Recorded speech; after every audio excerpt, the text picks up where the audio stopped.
اس میں گنجائش نہیں ہوتی. آپ 10-15 دن 20 دن کا آپ اس پر کر سکتے ہیں، لیکن 6 مہینے 8 مہینے یہ امبریلا، یہ تو بلینکٹ، یہ تو ایک جو ہے وہ بلینکٹ لیا جا رہا ہے، یہ امبریلا نہیں ہے.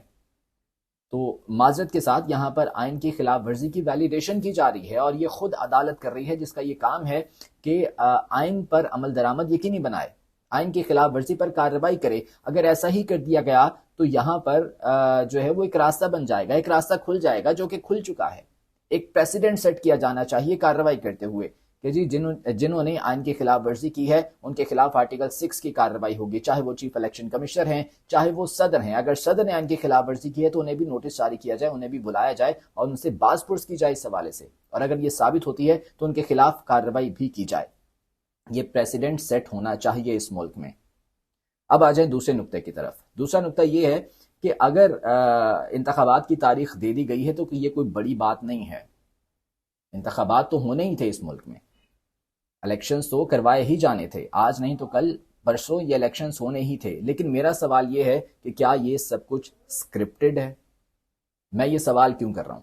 میں یہ سوال اس لیے کر رہا ہوں کہ 12 اگست کو راجہ ریاض صاحب نے اپنے ایک انٹرویو میں اس تاریخ کے بارے میں پہلے ہی بتا دیا تھا. 12 اگست کو یہ فیصلہ کب ہوتا ہے؟ 2 نومبر کو، لیکن راجہ ریاض نے 12 اگست کو بتا دیا تھا اس بارے میں. وہ راجہ ریاض جو کہ گزشتہ اسمبلی میں اپوزیشن لیڈر تھے، وہ راجہ ریاض جو اسمبلی میں کھڑے ہو کے یہ کہتے تھے کہ ہم نے عمران خان کو نکالنے کے لیے پی ٹی ایم کا ساتھ دیا لیکن آج یہ ہمیں پچھاڑتے نہیں ہیں.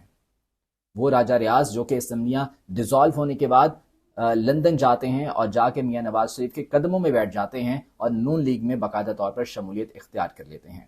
انہوں نے اپنے ایک انٹرویو میں یہ تاریخ پہلے ہی بتا دی تھی. ان کی جانب سے کہا گیا تھا کہ جی 15 فروری سے 4-5 دن پہلے یا 4-5 دن بعد الیکشنز ملک میں ہو جائیں گے.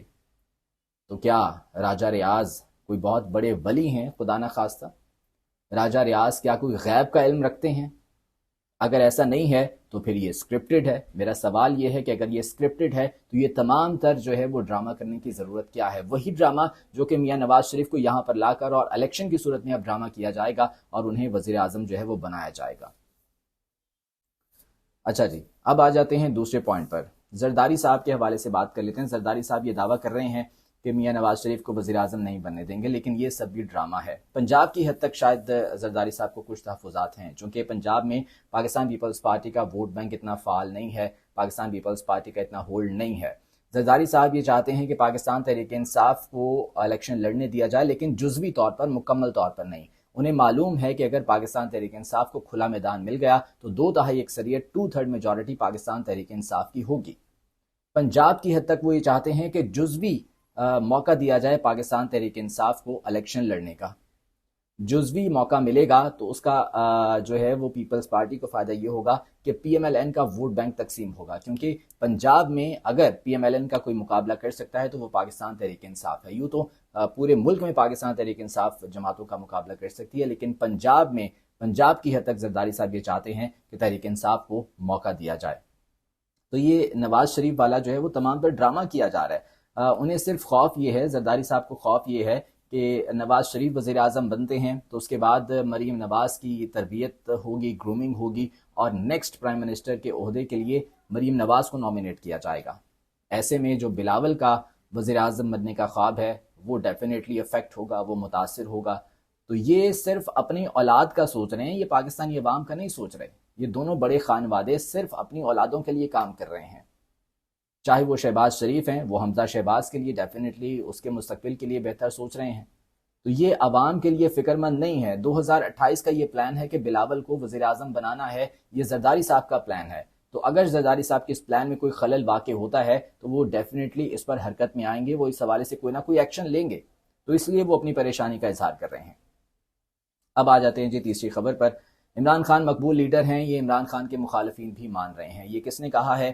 چیف الیکشن کمشنر سکندر سلطان راجہ نے، جو کہ پی ٹی ایم حکومت کی بی ٹیم سمجھے جاتے ہیں، جو کہ انہی کے جو ہے وہ ساتھی سمجھے جاتے ہیں. ان کی جانب سے یہ بیان دیا گیا ہے. جب وہ صدر مملکت سے ملاقات کرنے کے لیے پہنچے تو اس کے بعد وہ وہاں سے نکلے ہیں. ویسے تو میڈیا سے بات انہوں نے نہیں کی، لیکن صحافیوں سے کچھ غیر رسمی گفتگو ہوئی اور صحافی نے یہ سوال کیا کہ کیا پاکستان تحریک انصاف کو الیکشن لڑنے کی اجازت ہوگی. تو انہوں نے کہا کہ جی بیلٹ پیپر پر بلے کا نشان ہوگا. اور پاکستان تحریک انصاف الیکشن لڑے گی، اور ساتھ ہی انہوں نے یہ بھی کہا کہ جی ہم یہ مانتے ہیں کہ عمران خان مقبول لیڈر ہیں۔ یہ عمران خان کے جو سخت ترین مخالف ہیں وہ بھی اب مان رہے ہیں کہ Imran Khan is a popular leader of Pakistan. تو انہوں نے یہ کہا کہ جی میں آئیڈیلائز کرتا تھا عمران خان صاحب کو، لیکن جو کچھ حالات رہے ہیں پاکستان میں اس کے بعد سے میری سوچ بھی جو ہے وہ کسی حد تک بدل گئی ہے۔ تو بہرحال اگر چیف الیکشن کمشنر یہ کہہ رہے ہیں تو ڈیفینیٹلی جو دیگر مخالفین ہیں عمران خان کے وہ بھی اس چیز کو مانتے ہیں، اور یہی خوف ہے ان میں، یہی ڈر ہے ان میں، اور اسی وجہ سے پاکستان تحریک انصاف کو میدان نہیں دیا جا رہا۔ پاکستان تحریک انصاف کو الیکشن میں لیول پلینگ فیلڈ کیا فیلڈ ہی فراہم نہیں کی جا رہی ہے، اسی خوف کی وجہ سے کہ کہیں پاکستان تحریک انصاف دوبارہ سے اکثریت حاصل کر کے اسمبلی میں نہ آ جائے، اور اگر ایسا ہو گیا تو ان کے لیے مزید مشکل ہو جائے گی، آنے والے دور میں جو حکومت کرنا ہے وہ ان کے لیے مشکل ہو جائے گا۔ اپنی رائے کا اظہار ضرور کیجیے گا کمنٹس میں۔ آج کے ویلاگ سے مجھے اجازت دیجیے، اللہ نگہبان۔